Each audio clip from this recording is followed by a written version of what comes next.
You know, they say it takes a big man to admit that he made a big mistake, and I made a major big mistake. There is about half a cup of onion and about 3/4 of a cup of green bell pepper ready to go into the meatloaf, but the meatloaf is about 10 minutes from being done already. Add them. From the windiest neighborhood in the known universe, welcome to Smoky Goodness 2.0. Today featuring a very simple meatloaf recipe featuring Dorothy Lynch, because we loves us some Dorothy out here in the heartland. This is from a Dorothy Lynch cookbook, actually. I hope the wind isn't affecting my microphone at all. It's getting kind of breezy out here again.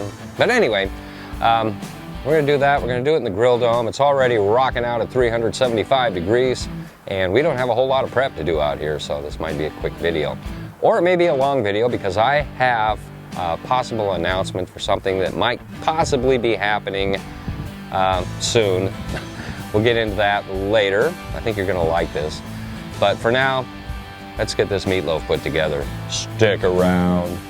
And here we go. Meatloaf with a caveat. And this is the caveat. And this is very unusual for me, but that's not bison. Shut up, motorcycle. This is 8515 ground beef. This is grass-fed ground beef. If I'm gonna use ground beef, I'm gonna try to get it as close to bison as I can. So let's get this together, all right? 2 pounds of grass-fed ground beef. To that, 2 well-beaten eggs.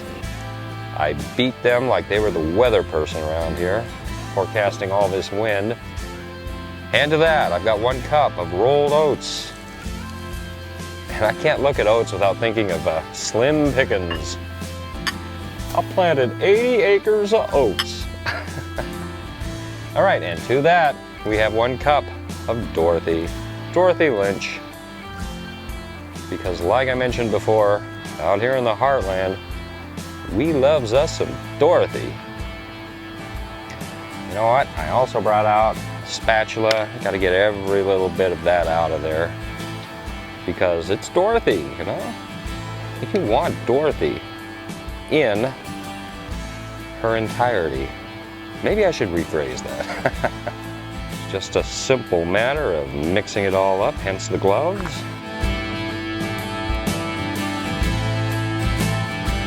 May look a little runny at the moment. Don't worry, this is all gonna come together.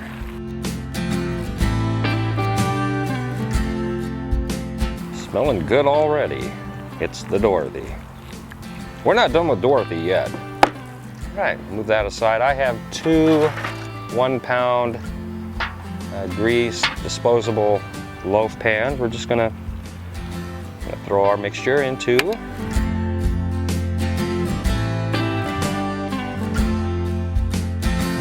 You know what? I may be able to get most of this into 1 pan. Maybe, maybe not. We shall see. I think I can. And to finish it off, and like I mentioned, this is 1/4 cup Dorothy Lynch and about 1.5 teaspoons of sriracha. Just gonna drizzle that over the top. Hope none of it leaks off, you know, while it's cooking. But you know what? There's an app for that.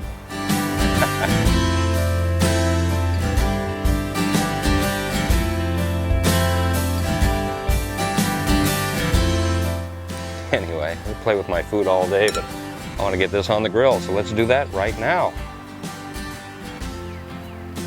Booyah! And as our temperature recovers right back up to 375 degrees, don't you just love the grill dome? I do. We're gonna let this go for about 90 minutes, give or take. And that's it. And so, folks, as the sun slowly sets in the west, like I mentioned, this is going to take about 90 minutes. Springtime out here. Cardinals are singing. Distant dogs are barking. I'm not going to tell them to shut up because it's too far away. Anyway, Hey, I've been kicking an idea around for a couple of weeks now after learning about an event which will be taking place in about a little over a year. I learned about this about 3 months ago. If you haven't heard about this yet, you will, especially if you live in the lower 48 states here in the good old US of A. There will be, in August of 2017, a total eclipse of the sun, a total solar eclipse. And the path of that total solar eclipse takes it right over this stage.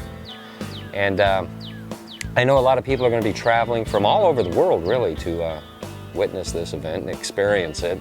And I'm reasonably sure that a lot of my YouTube buddies are probably going to want to travel to see this if they're, you know, not in the immediate path of the totality.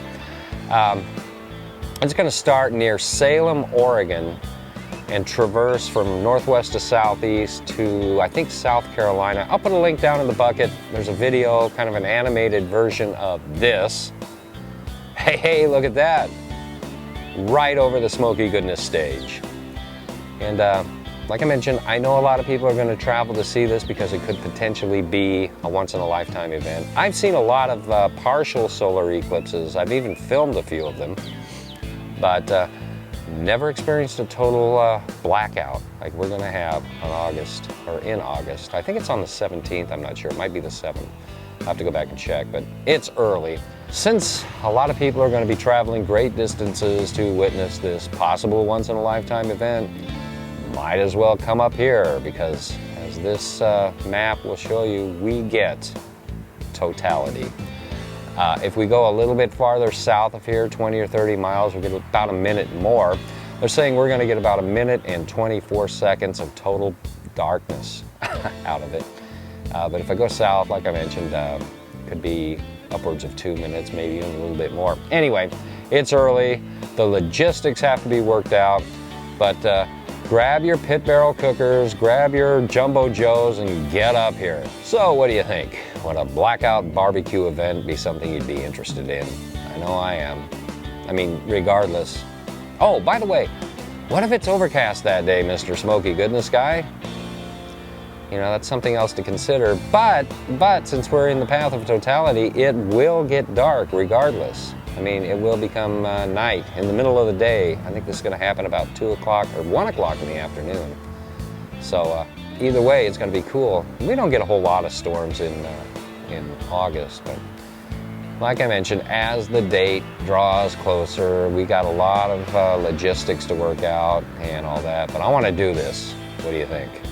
The SmokeyGoodness Blackout Barbecue event.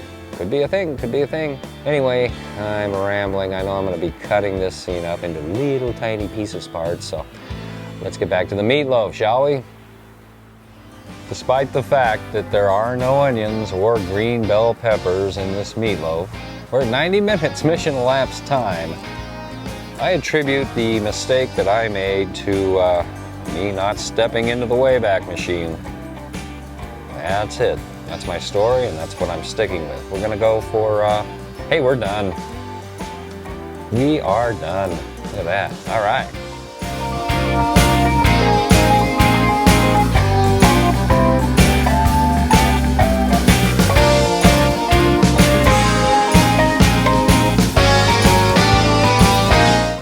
Yes, sir. That smells really good, despite the fact that I goofed. Let's get this inside. Oh yeah, smells great.